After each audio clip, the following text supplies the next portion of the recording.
Here is your Radio Theater Channel weekly podcast for download. The RTC still has the very best old-time radio on the live streaming. And if it's music you love, tune in to the RTC Music Channel, where this link and many others are on our website at oldtimeradiolisten.com. Now, here's Jim. Well, thank you for joining us for another edition of the RTC Weekly Download, the Radio Theater Channel's weekly podcast. 2 shows today for you, and I think they're good ones. We'll start off with The Mysterious Traveler. And Death Writes a Letter. That's a letter you don't want to get.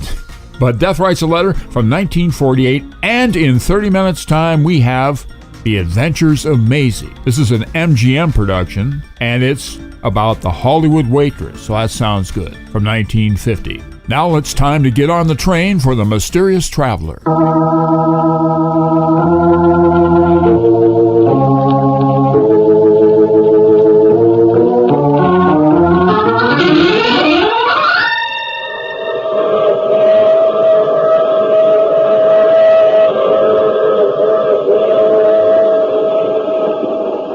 Mutual presents The Mysterious Traveler.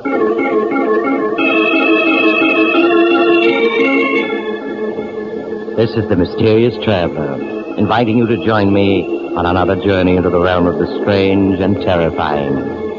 I hope you will enjoy the trip, and it will thrill you a little and chill you a little. So settle back, get a good grip on your nerves, and be comfortable, if you can, as you hear the story I call Death Writes a Letter.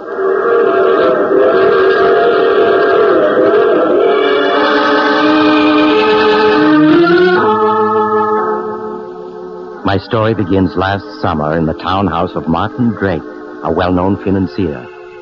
Martin is deep in argument with his older brother, John, as his daughter, Susan, enters the room unnoticed. John, how can you possibly believe in such things? Spiritualism, nonsense is a better word for it. To a skeptic, everything is nonsense. But if you'd seen and heard what I have, you too would believe. Hello, Father. Uncle John. Hello, Susan. Oh, I see you two are up to your old argument. Well, your father's a very stubborn man, Susan. Well, I may be stubborn, but I'm no fool. Imagine believing in spiritualism, telepathy, and all that tommy rot. I believe in spiritualism, Martin, and that the living can communicate with the dead. And nothing you can say will swerve me from my beliefs. Uncle John, in all these years you've been studying spiritualism, have you ever been able to communicate with Aunt Judith? No, Susan, I haven't.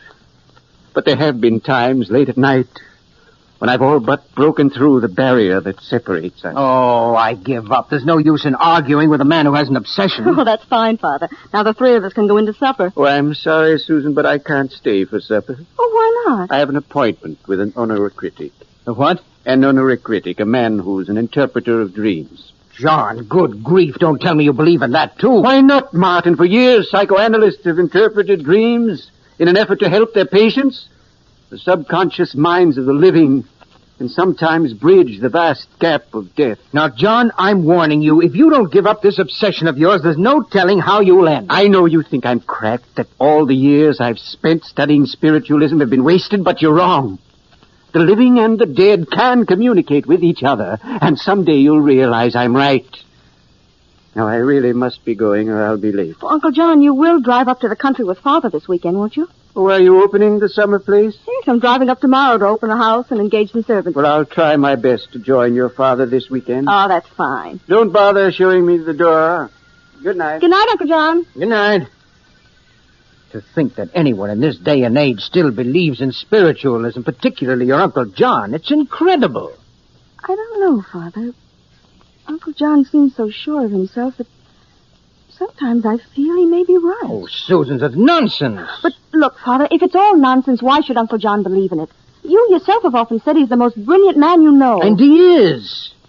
It's just that, well, we all have our eccentricities, and John's is spiritualism. Until his wife died 5 years ago, he was just as sane as you or I. No living person has ever communicated with the dead, and none ever will.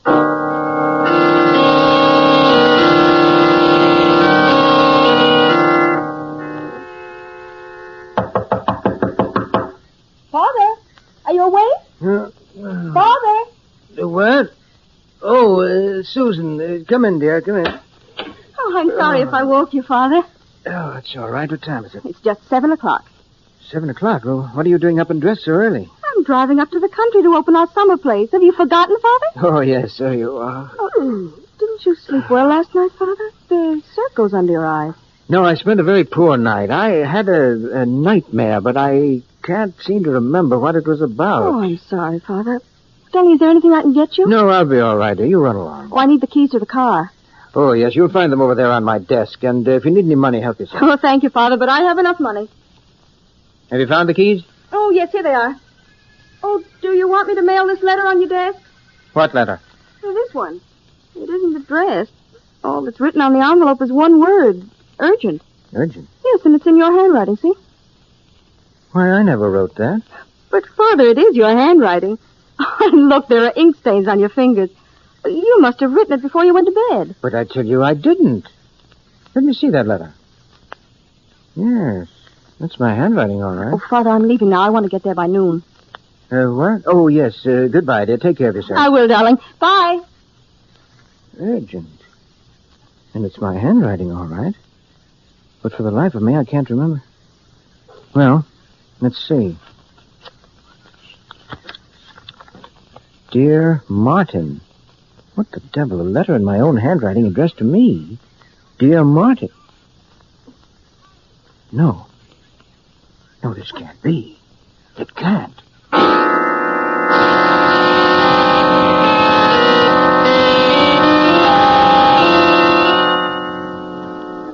Martin, is anything wrong? I came as quickly as I could. You sounded so upset over the phone. Dr. Warren, I'm afraid my mind is giving way. You, Martin? You're the last person in the world to become unbalanced. Well, that's what I thought until I read this letter. Letter? Yes, and it's in my handwriting, so I must have written it. I'm afraid I don't understand. When I woke up an hour ago, this letter was on my desk. I could see it was my handwriting, and yet I don't remember having written it. You don't remember having written it? No, and yet I must have. There are still ink stains on my fingers. Martin, none of this makes sense. Yes, I know. What's in the letter? I'll read it to you. Dear Martin... Wait a minute. You mean it's in your handwriting, but it's addressed to you? Yes, but it's signed with the name of my brother John. Signed by John. In your writing? Exactly. You better read me that letter. Maybe then I can understand this.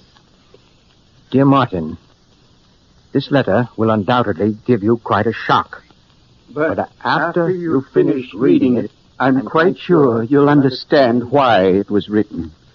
After I left Susan and you a few hours ago, I went to keep my appointment with the dream interpreter I'd spoken to you about.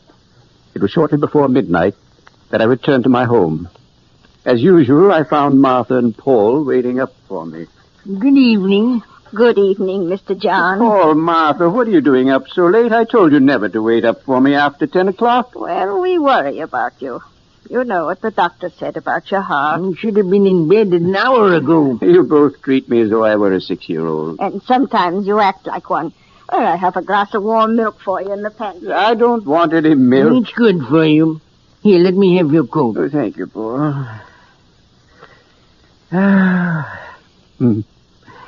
It feels good to be home, sitting in the chair before the fire. Here's your warm milk, Mr. John, and I want you to drink it down without any arguments. After all, it's for your own good. Here, take... Mr. John? Mr. John? Martha, what's wrong? Oh, Mr. John, Mr. John. Mr. John, answer me. He's dead. Oh. Now, please, Martha, please, you mustn't cry. The end came very quickly, peacefully. Now, there, Martha, there. It came as quite a shock, Martin, hearing myself declared dead, but as I saw my earthly body sitting in the armchair by the fireplace, I knew it was true. John Drake was dead. I wanted to comfort Paul and Martha, make them understand that only the body of John Drake was dead, that the spirit would live forever. I wanted to tell them that I was indescribably happy, for I knew without knowing how that on the following day I should be reunited with my dear wife, Judith. Then my thoughts turned to you, Martin, and in one brief moment I saw your past, your present, and your future. Your future left me horrified, Martin, for in it I saw unhappiness. Unhappiness and death. I felt that somehow I had to warn you of what the future held. I left the house I had died in and went to your home. The radio was playing. You were sitting in an easy chair reading a book, unaware of what the future held for you. Martin! Martin, you must listen to me! Martin, look up from that book you're reading. You must! But I couldn't reach you with my words. There was too great a distance between us. I stood by, helpless to aid you. A few minutes later, you yawned, closed the book, and turned off the radio. A half hour later, you were in bed and asleep. And then I suddenly had hope. I couldn't reach you while you were awake, Martin, but while you slept, perhaps I could reach your subconscious, warn you about the future. I saw your desk with writing paper on it, and I knew that was the only way to reach you. I spoke softly, trying to reach your subconscious. Martin, listen to me. This is John. You must hear me, for it's a matter of life and death. You must do exactly as I say. I want you to get out of bed. That's it. Throw back the covers. Now put your feet on the floor. Martin, do as I say. That's right. Now go to your desk. That's fine. Now sit down. That's it. Pick up the pen that's on the desk. Martin, pick up the pen. That's right. You picked up the pen and began to write as I dictated. Everything up to this point explains how this letter was written. And now, the reason for it. In looking into the future, I was horrified to see that Susan would die the night of June 7th, 1947, at exactly 6 o'clock. That means you must act swiftly, Martin, for she has less than 24 hours to live. If you don't, she will be found frozen to death. As for yourself, I see you dying as the result of an accident in a small, roughly furnished room. In this room is a desk calendar, and the date it shows as you lie dying is September 3rd, 1947. Martin, the love I bear you and your daughter has reached out from another world to warn you against the future. I pray that you will act upon this information and save yourselves. Your brother, John. That's the most extraordinary letter I ever heard. Well, what do you make of it, Doctor? You sure this is your handwriting? Certain of it. And then there are these ink stains on my fingers. Yes. It's amazing. It's obvious that I wrote this letter last night in my sleep. What upsets me is the content of the letter. The things I wrote are so fantastic that I'm afraid I may be losing my mind. No. I'm quite sure you're sane, Martin. Well, then how do you account for my writing such a fantastic letter even in my sleep? Has it occurred to you that this fantastic letter, as you call it, may not be fantastic? What? Now, Henry, you're not trying to tell me that you believe that this letter is true. That my brother John did die last night and came here. Surely you don't believe in all that Tommy rot. Then your explanation for that letter is that you wrote it while having a nightmare? Well, of course. What other answer could there be? It's ridiculous to think that you, a man of science, could attach any credence to this letter even for a moment. You amaze me. There have been many phenomena in history. Phenomena that never could be explained. Not even by science. Oh, you're almost as bad as my brother. Soon you'll be telling me that you, too, believe in spiritualism. Have you called up your brother this morning? Why, no. Why should I have? Oh, you think he may have died last night as he wrote me in this letter? Doctor, I think you'd better see a doctor. I suggest you call your brother. Well, all right, I will, just to show you what a fool you are for believing even for a moment that there can be anything to this letter. Why, when John was here last night, he looked just as healthy... hello, Paul. This is Mr. Drake. Is my brother there? The what? Last night? After he returned home? I see. Thank you, Paul. He is dead. Isn't he? Yes. Paul said that he died last night. If your brother died last night, then this letter must have been written by him through your subconscious after... No, that can't be. What you're saying is madness. The dead can't communicate with the living. Yeah, but in this letter, your brother speaks of his death last night and goes on to tell My about... brother couldn't have written that letter through my subconscious. Such things can't happen. I wish I felt as certain as you do. What about this part of the letter? In looking into the future, I was horrified to see that Susan would die the night of June 7th, 1947, at exactly 6 o'clock in the evening. That means you must act swiftly, Martin, for she has less than 12 hours to live. If you don't, she'll be found frozen to death. And that proves how fantastic the whole letter is. Today is June 7th, and outside it's like summer. How could Susan possibly be frozen to death? I don't know, Martin. But if Susan were my daughter, I think I'd want to be with her tonight at 6 o'clock. You'd never be able to forgive yourself if anything would have happened to her. I'll go with you if you like. Oh, very well. But mind you, I still don't believe that John wrote this letter through my subconscious.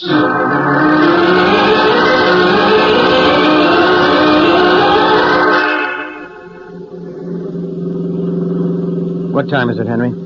It's a few minutes after 6. If we hadn't had the breakdown, we'd have been there hours ago. How much further is it? As soon as we reach the top of this hill, you'll be able to see it. I wish we'd reached the house before 6.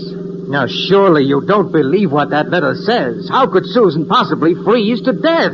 Why, it's a warm evening. It's like summer. Yes, I know, but just the same, I wish we'd arrived sooner. Look, you can see the house now, down there in the valley. Susan's probably getting dinner. And we'll certainly look like a pair of fools coming up here because of that ridiculous letter. I hope you're right.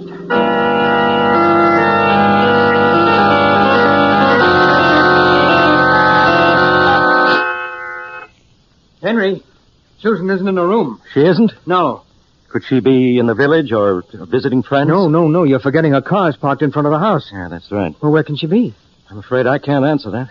I'll search the second and third floors while you search this floor in the cellar. She must be someplace in the house.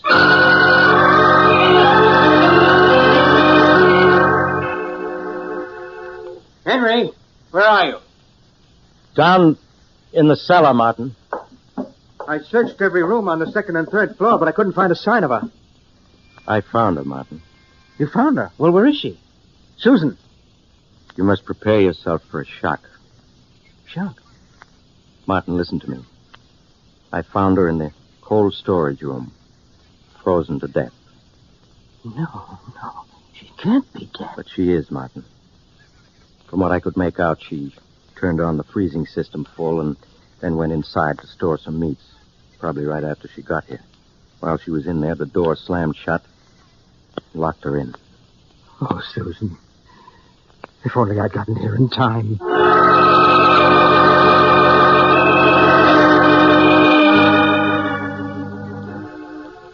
Martin, for weeks now you've been like this. Now you must get hold of yourself. You'll break down. You did everything you could to save Susan. No, that's just it. I didn't. John reached me from beyond the grave to warn me about the future, but I merely laughed. Had I heeded his letter, Susan would be alive today. But, Martin, you did try to get there in time. It wasn't your fault the car broke down. Yes, but if I'd believed in the letter, I'd have hired another car and kept going instead of waiting for my car to be repaired. You know, I've been thinking... Perhaps it was meant that your car should break down. That you should arrive too late to save Susan. What? Perhaps it was wrong of John to break through the barrier that separates the living from the dead and warn you of the future. Well, how could it be wrong if it would have saved Susan? Perhaps it was ordained that Susan was to die when she did. And that's why the car broke down. No. I could have saved her if only I'd hired another car and rushed on to my country home. But at least now I can heed John's warning and save my own life. Save your own life? Yes. Have you forgotten the other part of the letter? As for yourself, Martin, I see you dying as the result of an accident in a small, roughly furnished room. In this room is a desk calendar, and the date it shows as you lie dying is September 3rd, 1947. Today is August 1st. That means I have less than 5 weeks to live. Unless I can save myself. But how can you save yourself, Martin? What's meant to be will be. Not if I'm clever enough to take advantage of the information in this letter. Dying as a result of an accident in a small, roughly furnished room. Yes, but if John had only told me what kind of an accident it was meant to be. Well, nevertheless, come what may, I'm not going to die on September 3rd.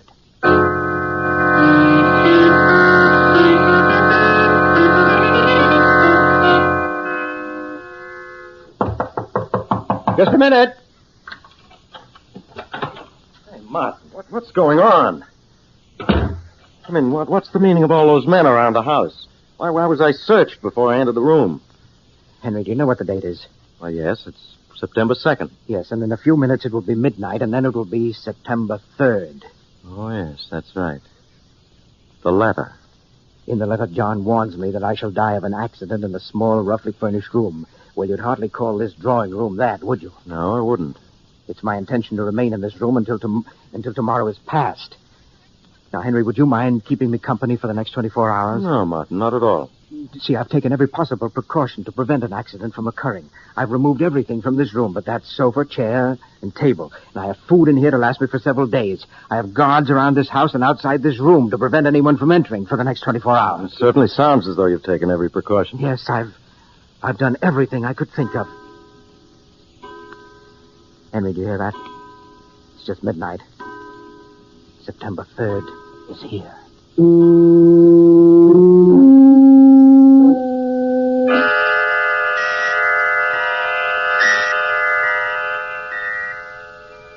Martin, will you stop looking at your watch every other second? I can't help it. One more minute and it'll be midnight. And when the clock in the hallway strikes, it'll be September 4th. Yes, Martin, yes. Now, why don't you sit down and take it easy? How can I at a time like this? Martin, you must calm down. Think of your heart. Only 30 seconds more, Henry. 30 seconds. Martin, you're as white as a sheet. Well, who wouldn't be? I'm cheating death. I'm going to live. Live, do you hear? Easy there now. I can't help feeling it would have been better if John hadn't warned you about the future. No, don't say that. If he hadn't, I'd have been dead by now. Henry, do you hear that? It's midnight. And I'm still alive. Alive.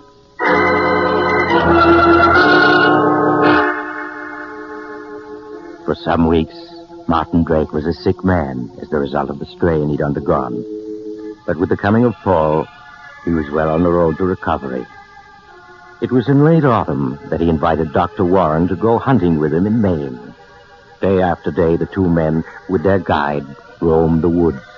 The exercise and outdoor life did Martin a world of good, and he was soon his former self, both physically and mentally.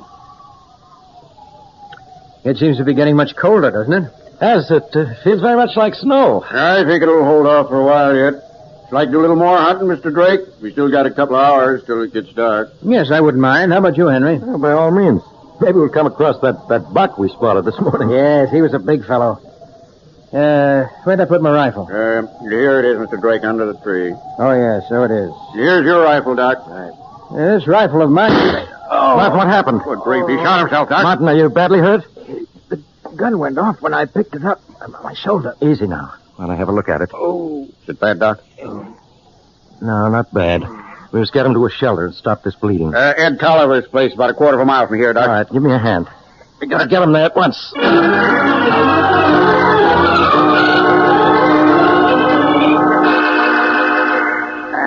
Now, put him down gently on the cot. Okay. Easy now. That's it. How is he, Doc? Think he'll pull through? Yeah, of course. He just fainted from the pain and the loss of blood. Now, let's see. Sure is a nasty wound. Yeah. Fortunately, the bullet went on through his shoulder. I won't have to probe for it. Oh. What are you going to do to him, Doc? Well, first I'll have Henry, where am I? Now, just lie still, Martin. We brought you to this shack where I can fix you up. Oh, my shoulder hurts. It'll be all right now once I get the bullet wound cleaned up. Pete, put my medical bag on this desk here. Open it, will you? Sure, Doc. Will you have to probe for the bullet? No. Fortunately, it went right through. All I have to do is clean the wound. It may hurt a bit, Martin. That's all right, Henry. Go ahead. Maybe you better turn your face away from me so you won't see what I'm doing. Sometimes it's easier that way. Concentrate on the desk over there, huh? All right. Pete, hand me that tube of sulfur powder. Yep. Also the... Henry! What is it, Martin? That calendar. What calendar? There on the desk. Don't you see? Yes. Do you see what date it has? September 3rd. I guess that's the day Ed Tolliver went back to the city. September 3rd. Martin, you mustn't get excited. Do you remember what the letter said? Henry, this is it. Oh, Martin, no, you'll be all right if only you'll After count. an accident, this room is small, roughly furnished. And the desk calendar does show September 3rd, 1947. Henry, it's all as John said it would be. I haven't cheated death. He's here in this room. He's come to take me. He's come to... Doc, what's wrong? He's dead. Dead. But it was only a shoulder wound. You said he pulled through. Yes, but I was wrong. Shock killed him. I guess nothing can save a man when it's ordained he die. Death came to Martin Drake as it was foredoomed to come.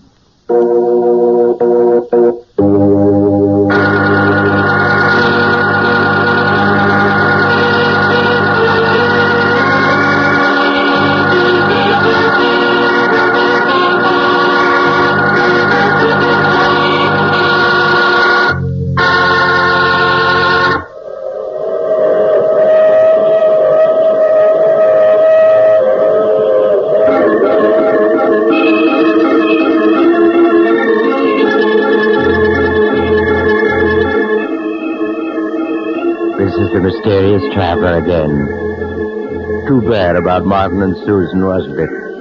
Even John Drake's warning from another world couldn't save them. Which seems to prove that when your time comes, nothing you can do can change it. So you might as well not worry about it. Though I did know of a man who managed to outwit death for several hundred years. Then one day he was... Oh, you'll have to get off here. I'm sorry. But I'm sure we'll meet again. I take this same train every week at this time.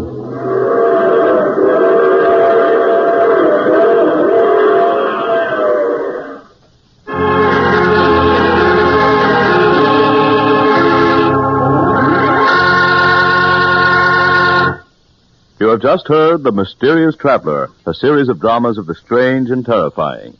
In today's story, all the characters were fictional, and any resemblance to the name of an actual person, living or dead, was purely coincidental.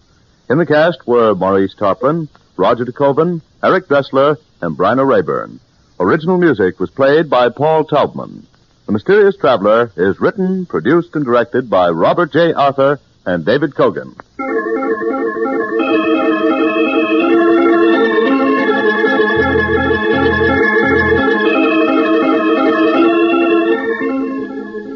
Listen next week to a tale titled Death is My Co-Pilot. Another strange and suspenseful tale of the mysterious traveler.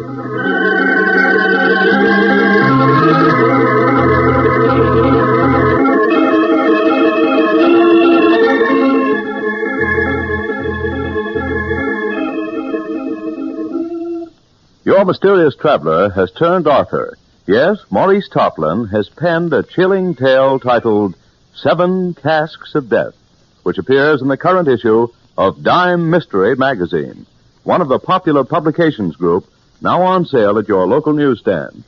Don't miss it.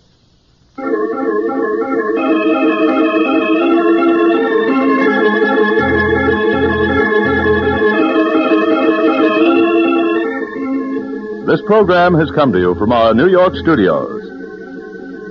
Another program of tense and dramatic action will follow in just a minute. Stay tuned to the station for Official Detective. Carl Caruso speaking. This is the Mutual Broadcasting System. Before we drop in on Maisie, let's hear about Edgar's love life with Charlie McCarthy. But unfortunately, all nightmares aren't quite so agreeable. Take a look at Edgar Bergen, will you? Looks as if he'd been through a real nightmare. Probably that little nightmare Charlie McCarthy is after him again. Oh, is that so? I heard that last crack there. Well, you can't pin that on me. I haven't seen Bergen all week. No. Now, Charlie, you know I've been very busy. Is that so? Yes. And there are so many little things, that take up so much time. Isn't it true? Yes. Yes, so many little things take up so much time. That's pretty good. Yes, well, I saw you with one of those little things down at the Coconut Grove. And she wasn't so little either. Well, am I right or am I right? Well, if you must know, I have met a charming young lady. Oh. Yes, and I have, shall I say, been entertaining her with, shall I say, some degree of success. Well, did you, or are you just, shall you say? Well, be definite. Have you seen her often? Well, only about 4 times the past week. Only 4 times. Mm-hmm. Are you courting her or are you haunting her? No. Now, Bergen, come clean now. Tell me everything. Everything? Yes. It still may not be too late. Oh, I see.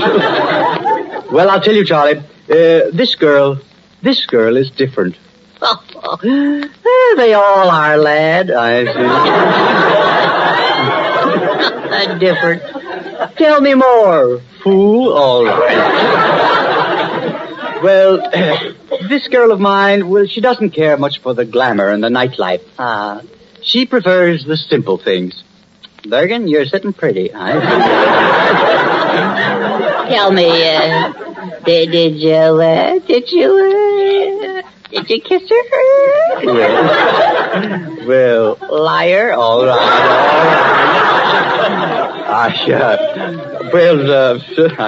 Oh, come now. Remember, we're pals. Yes. I won't talk. No. Well, the suspense is awful. Did you? Well, Oh, come. Well, what business is it of yours? Oh, so you couldn't kiss her, huh? Well, after all, why should I? Why should you? That's too much for me. That's too much. After all, it's being done, Yes, I suppose so. Charlie, you don't seem to be able to appreciate the cultural influence woman has on man. Uh-huh. Woman is like a delicate flower. Delicate flower. Bergen, you don't get around much, do you?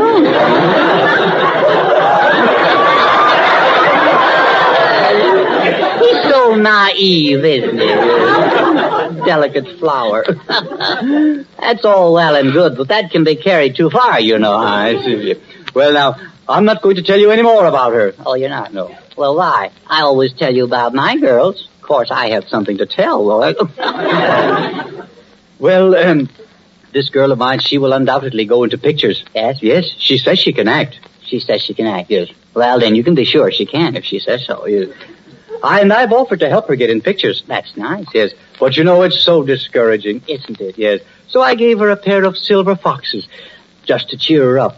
Oh, isn't that sweet? Yes. I imagine she likes me a great deal or she wouldn't have accepted them. Yeah. Pardon me. Go on, won't you? Charlie, frankly, do you think I'm foolish? Bergen, I have nothing to say, and this is the time to say it.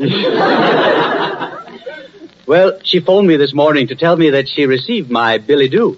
Your what-a-boo? My billet doux. No. Yes. Oh, isn't that sweet? What's a billet doux? Well, it's a letter. Oh, a letter? Yes. Now she calls it a billet doux. Later on, it'll be called Exhibit A. I see.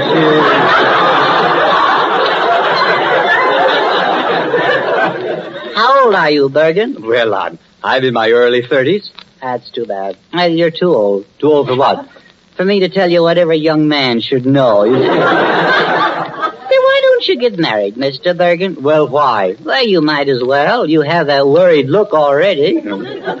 In fact, you're the most married-looking single man I've ever seen. Yes, sir, I've decided you should get married, Bergen. I should? Yeah. Well, maybe you're right. I know I'm right. It's a shame to waste a face like that. Oh, that's...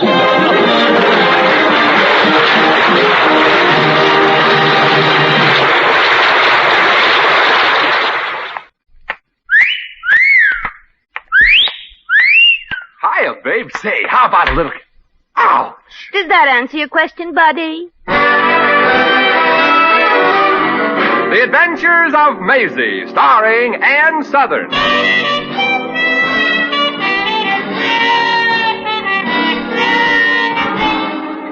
You all remember Metro-Goldwyn-Mayer's famous Maisie pictures. In just a moment, you'll hear Maisie in radio, starring the same glamorous star you all went to see and loved on the screen, Ann Sothern. But first, your announcer.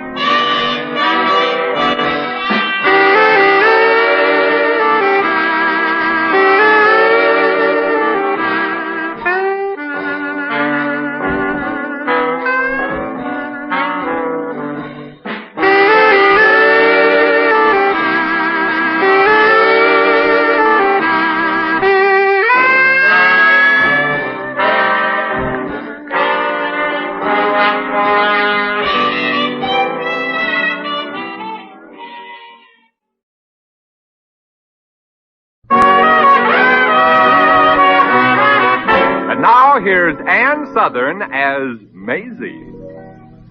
Yep, I'm Maisie, like the fella said, Maisie Revere. Just a gal that started at the bottom and stayed there. By profession, I'm in show business. Show business. That's basic training for starving to death. Right now, I'm in California. You know, the state that's surrounded on all sides by Los Angeles. I came out here to maybe crash into the movies. But here I am, a waitress working in one of those swank Hollywood restaurants. One of them $20 a bottle champagne joints, where you pay triple, see double, and feel single. Uh-oh. I'm getting a signal from the maitre d'. Maisie, if you don't mind, please. The party at table 8 is complaining about his steak. I know, Mr. Captain, but I can't take the steak back. He already bent it. Really? Strong, isn't it? Yeah, muscles of steel. What you want I should do? Get him another steak? Perhaps I'd better handle this, Miss Revere, and I think you'd better take the order of those 2 young tourists on number 12. Oh, you mean the table right off the kitchen, our snake pit? Yes, they've been waiting a half hour to be served. You may take their order, Maisie. Okay. Well, Maisie, this is your lucky day. A chance for a real dime tip. Oh, miss, we've all been waiting here for a half hour. You have? My, time sure flies, don't it? Lila, honey, it's very obvious that they don't want our business here. Why, back home we'd even treat Yankees better than this. Let's go. Roger Beaufort, I don't intend to stir a foot from this nightclub until I've seen my very special movie star, Jonathan Bradshaw. I know he frequents this place. I read all about it in the fan magazines. Well, you kids better save your hard-earned money. Your drool boy, Mr. Bradshaw, won't be here tonight. He's home with a case of ptomaine poisoning. He is? Gee, that's swell. Oh, poor Jonathan. Has ptomaine poisoning. How'd you get it? Here's a menu. Pick out anything you can't miss. Shucks, honey, what do you need Bradshaw? After all, you got me. Don't put up much of an argument for his side, does he, honey? Lila, sugar, I stood for just about enough of your childishness. I followed you all the way here from Georgia to talk you out of this silly infatuation for that Bradshaw person and take you back home. And we're going right now. Without even one teeny-weeny glimpse of my dream man? Roger Beaufort, you all are just about the cruelest man I ever did see. Well, now look, honey, I'm on Roger's side. I know that Jonathan Bradshaw is handsome. Exciting. Romantic. Eyes that burn right through you. 6'2", broad-shouldered, gorgeous dimple in his chin. Miss, will you do me a favor and get off my side? Lila, sugar. Being married to a man like Jonathan Bradshaw ain't just sugar and cream. You'd have to share him with millions of other women. Every woman wants him. But being married to Roger here would be different. That's right. Yeah. No other woman would want him. Exactly. Hey, now say, wait a minute. I don't understand what you all mean, miss. Well, I do. I think. I mean, you got a nice boy here who's nuts about you. You ought to go back home and marry him before he finds somebody else. Yeah, maybe I really should. Oh, I could never marry anybody else. Roger, shut up already. Well, I couldn't marry anybody else. There are other girls back home who are just crazy to marry you, aren't there? Well, they are. I mean, they sure are. So, Roger Lee Beaufort, you all have been doing a little shopping around while my back was turned. Oh, but Lila, honey, sugar, I just made up. Made up what, Mr. Beaufort? Made up his mind that if you wanted to hang around Hollywood just to get a look at Jonathan Bradshaw, that he was going back home and marry that cute little redhead that's been throwing herself at you. Right, Roger? Roger. Hey, wait a minute. Cute little redhead? I don't remember That seems like there are lots of things you don't remember, Mr. Beaufort, including the fact that you asked me first. Now, look, honey, you're the only girl I ever wanted to marry. And the only one you will, Roger Lee Beaufort. We're driving back home right now. But what about Jonathan Bradshaw? I thought you wanted to get a good look. Delicious crackers, aren't these, sir? Thanks for jamming that crack in his mouth, miss. For trying to make up silly reasons for me to stay here. He should be choked. You go get the car immediately, Roger. I'll be with you as soon as I powder my nose. Feel better now, son? Oh, yes, ma'am. Well, Roger, looks like a complete victory for your side. Yeah, gosh, I still don't get it. Just because Lila got the notion that there were other women interested in me, she suddenly discovered I'm the only man in the world for her. Now, how do you explain that? Well, the answer's simple. She's a woman. Oh, yeah. Yeah. Oh, Maisie, if you're through with these people, kindly wait on table 14. Sure, Captain. I'll be right over and... Jonathan Bradshaw. Bradshaw? You mean he's here?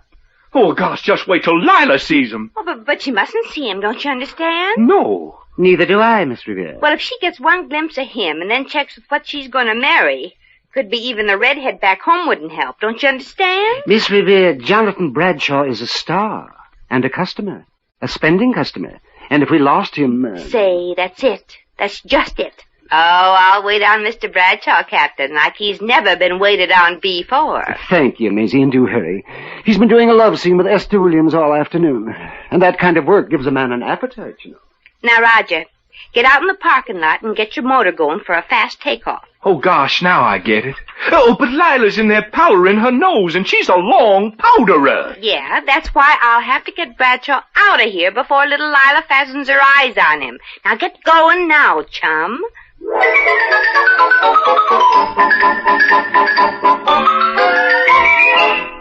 Oh, miss. Waitress. Was you addressing me, chum? Miss, do you realize who I am? I'm Jonathan Bradshaw, the famous movie star. So what you want I should do? Fall away dead? In this joint, picture stars is a dime a dozen. I have half a mind to complain to the head waiter. Me too. All the other waitresses get the big parties to wait on with big tips. And what does that schmo hand me to serve? A table with one tired customer. Well, that does it. Oh, Captain. Okay. You don't have to make a federal case out of this. What do you have? Oh, that's better. Now, let's see what I'd like to eat. I'll have Make up your mind, will you? I ain't got all day. Oh, well, do forgive me for taking up your valuable time, miss. How about a hunk of fish? I don't like fish. Who does? But fish is good for you. It gives you brains. And what makes you think I don't have any brains? You've eaten here before and you came back. Please let me order what I want. After all, it's my stomach. Now, let's see.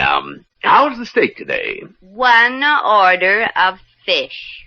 Oh, the steak tough? There ain't anybody in the joint that'll eat it. Hey, miss, if I weren't so starved, I'd scram out of here and go someplace else. Oh, well, now you're getting smart. If you leave now, you can beat the cover charge. If you hurry. Now, Miss, are you trying to get rid of me? Oh, well, no, Mr. Bradshaw. I'm just doing this to... Well, there's a young girl here. She thinks you're the most wonderful man in the whole world. Mighty smart girl. But you don't understand, Mr. Bradshaw. She's engaged to marry a nice young man. Of course, he isn't anything like you. Well, who is? Mr. Bradshaw, you can do this girl a big favor. Do something that'll make her happy for the rest of her life. Oh, all right. Get me your autograph book and I'll sign it. No, Mr. Bradshaw. You see, if this girl actually sees you in the flesh, she may never want to go back home and marry the boy she was brought up with. It's very understandable, miss. Very understandable. Well, she's just about ready to go home with this boy, and, well... If she saw me, she just couldn't go through with it. Yes. She saw me. Yeah. The celebrity-struck kid. Just look at her, lying there. Oh, it happens all the time. Maisie, quickly, that girl, she just fainted. Get her a glass of water, a doctor. Oh, a doctor won't help her. I'll take her into the powder room and see if I can snap her out of it. Oh, anything I can do to help? Yeah. Drop dead. Oh, such impudence. Miss Revere, you're fired. Turn in your towel. Oh, come now, Captain. Give the girl another chance. I guess I'm really to blame. Oh, very well, Miss Revere. You may stay on. But first, do something about that girl lying there on the floor.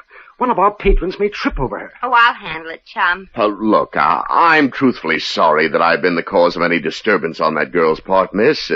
If there's anything I can do to, well, set her straight, don't hesitate to call on me. Well, gee, thanks, Mr. Bradshaw. You know, for an actor, you're almost human.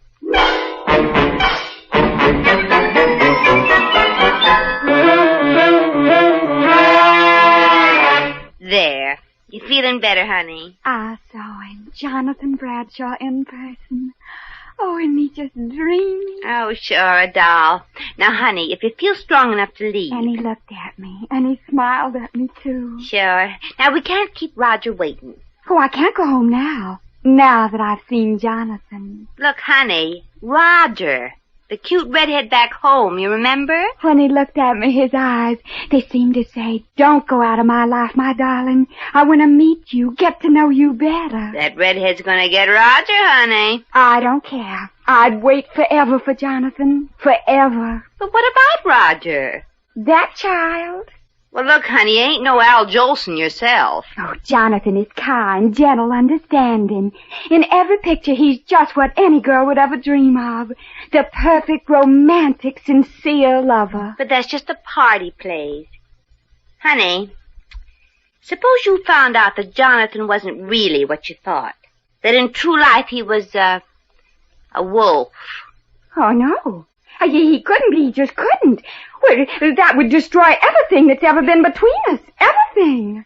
Would you be afraid to meet Jonathan Bradshaw at his apartment? I saw you talking to him and pointing me out to him. He doesn't, didn't invite me to his apartment. Well, honey, I cannot tell a lie, but sometimes. Yes. He did. When? Where does he live? What'll I wear?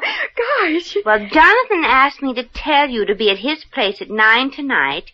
The Sunset Arms. He'll be there. Alone. Oh, gosh. I better hurry to the hotel and change. Lila, honey, you sure took a long time in that place. Oh, hello, Roger. And goodbye. Forever. Oh, sure, forever. Say, what's this all about? Well, I'll explain, Roger. Lila has a date tonight at Jonathan Bradshaw's apartment. Oh, I thought it was something I said. At his apartment? Oh, well, there's nothing to worry about, I hope. Nothing to worry about. But suppose he well, you know, gets fresh. Well, exactly. That's what we want. Oh, yeah. We do? Well, don't you see? If Lila finds out that Bradshaw's no gentleman, but just a wolf, it'll break her heart. And that's good? Well, for you, yes. Then she wouldn't want a handsome, interesting man anymore. She'll want you. Oh, yeah. And I wouldn't have any competition anymore. Say, how did you all fix it? Fix it? I mean, get Bradshaw to invite her to his place and disillusion her by being a wolf. Well, that part I haven't arranged yet. But I'm going right over and make the arrangements. Oh, but suppose he refuses to... Well, you know, suppose he acts like a perfect gentleman instead of... Well, you know. Why, he wouldn't dare, Sonny. No gentleman could be that much of a heel.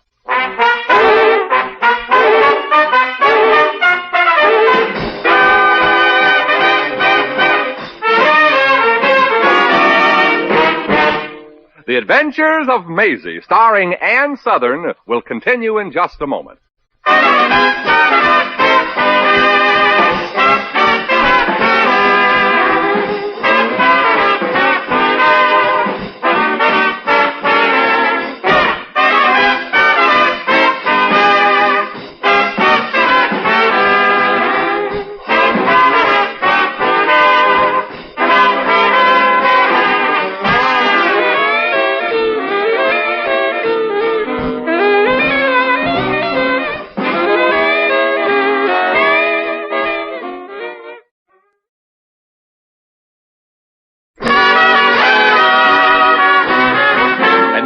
now back to Maisie.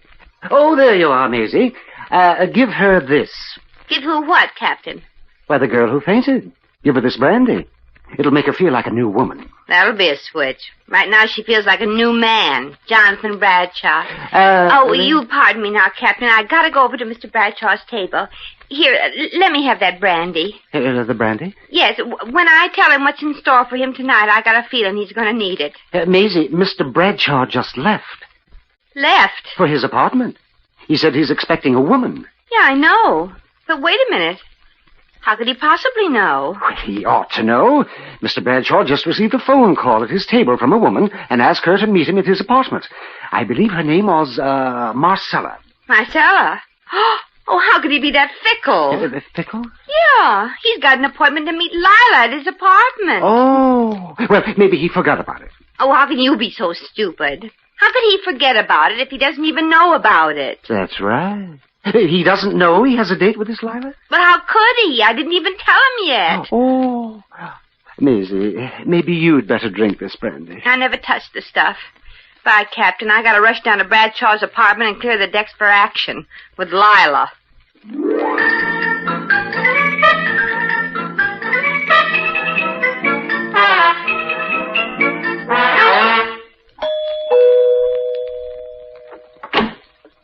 Oh, you're a bit early, my What are you doing here?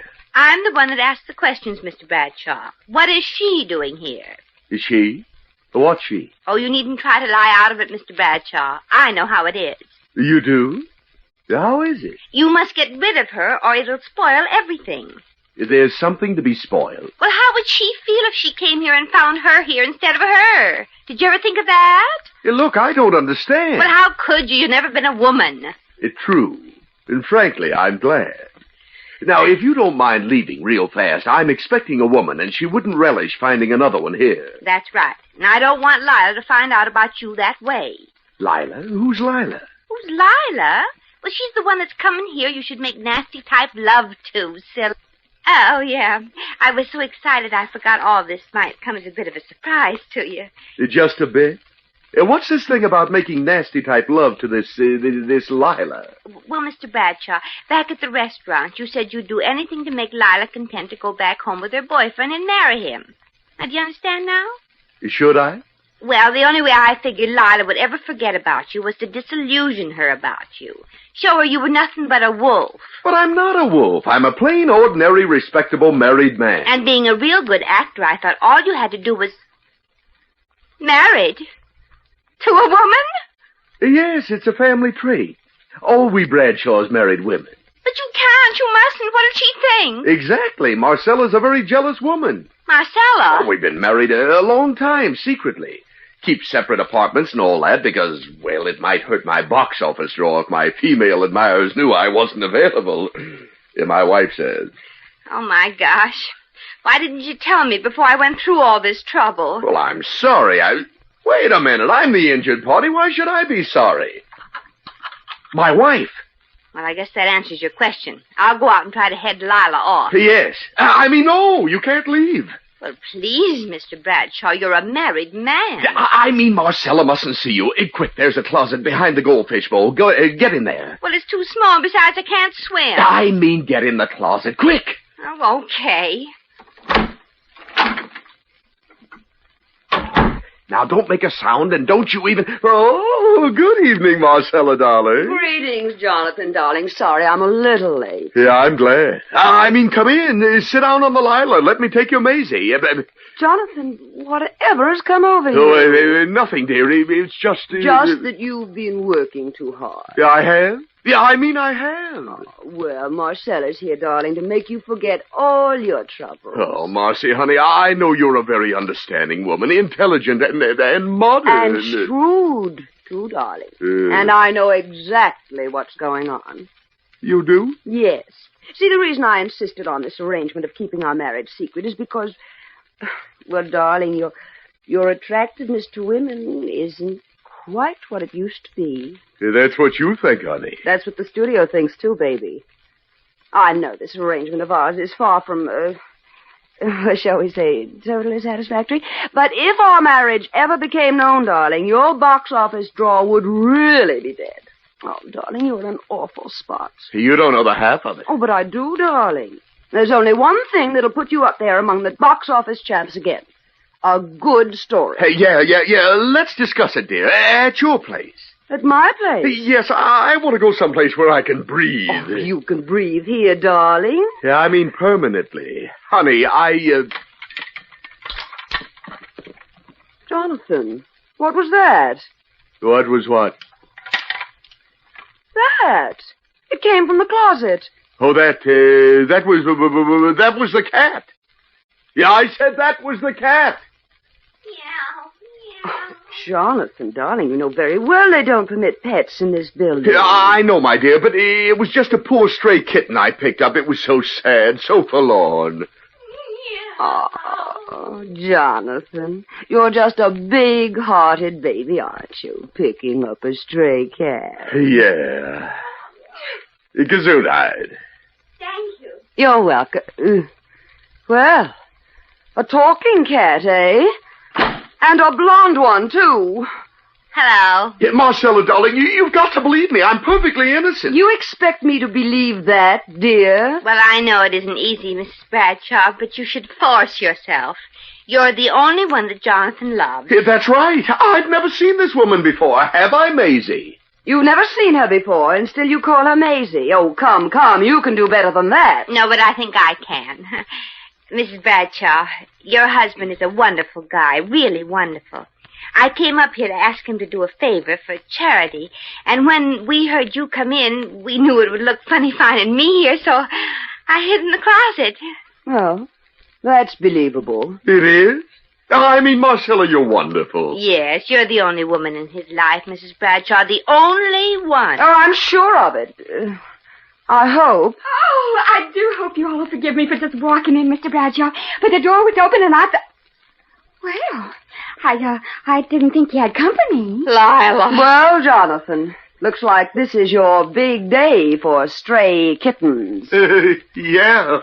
Here, look, folks, if you'll excuse us, I'd like to be alone with the woman I adore. Oh, thank you, Jonathan, honey. I feel the same way about you. Now, gotta get my thinking cap a-working again. Well. It looks like the entire story hasn't yet come out. Miss, I meant I wanted to be alone with my wife. Your wife? Oh! I think I'll go now. This is where I came in. Unhand my fiancée, Bradshaw, you wolf. Roger, what are you doing here? I followed my girl here when I found out that Yankee had invited her here for... Roll up your sleeves, Bradshaw. I demand satisfaction. Oh, go away before I slap you, Sonny. Okay, but you don't have to get sore. I was just doing what Maisie thought I should. Maisie? Oh, look, this is getting a bit too complicated to follow. Maisie, would you mind doing the honors? Well, it's a long story, Mrs. Bradshaw. Mrs. Bradshaw? You his mother, lady? No, his grandmother. Sure enough. Say, you look kind of young for a grandmother. Oh, Roger, shut up. Mrs. Bradshaw, I guess I'm just a jerk. Hey, never mind the obvious. Get on with what this is about. You mean you don't know either, Jonathan? I'm the only one that knows the whole thing. It started this way. I was working at this restaurant, and Lila and Roger here were...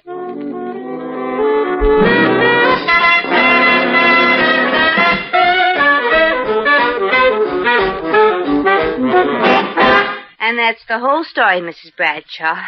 Now, if somebody would kindly open a window, I'd like to jump out. Oh, gosh.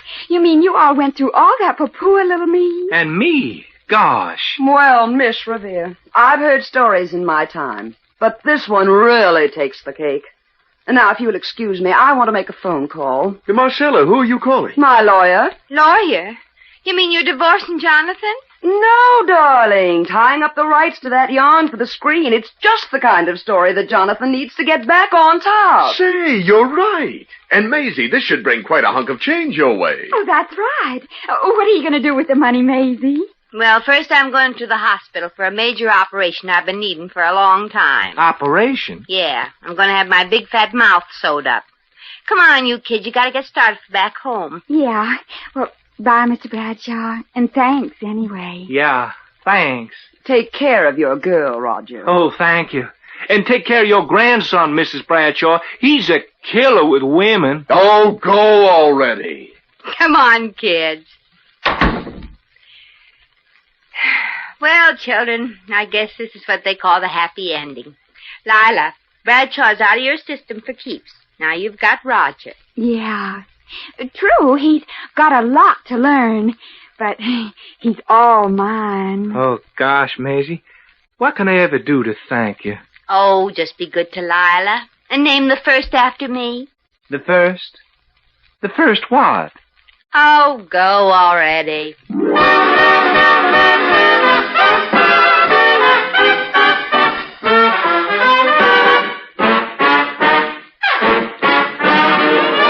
In just a moment, we shall return to the adventures of Maisie.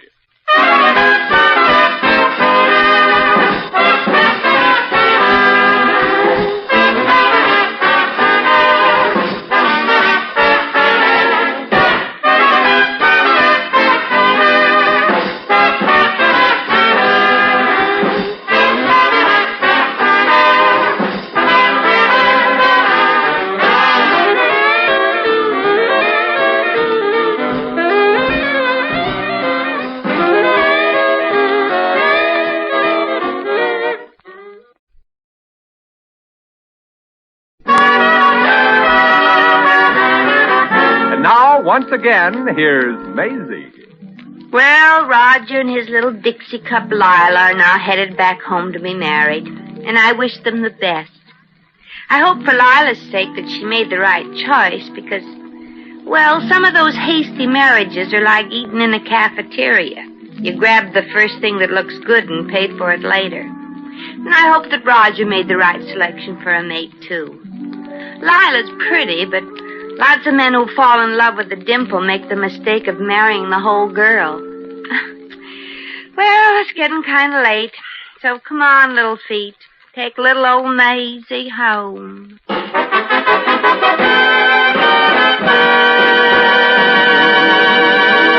You have just heard The Adventures of Maisie, starring Ann Sothern.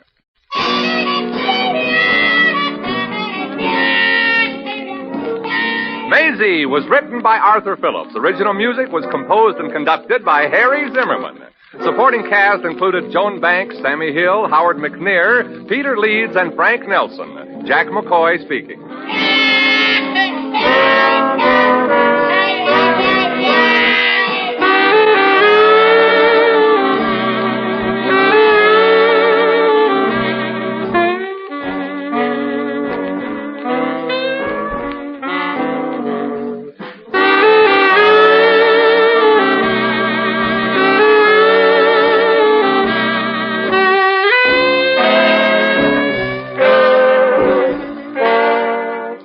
You have been listening to the Radio Theater Channel Weekly Download. Check out our continuous stream at www.otrlisten.com.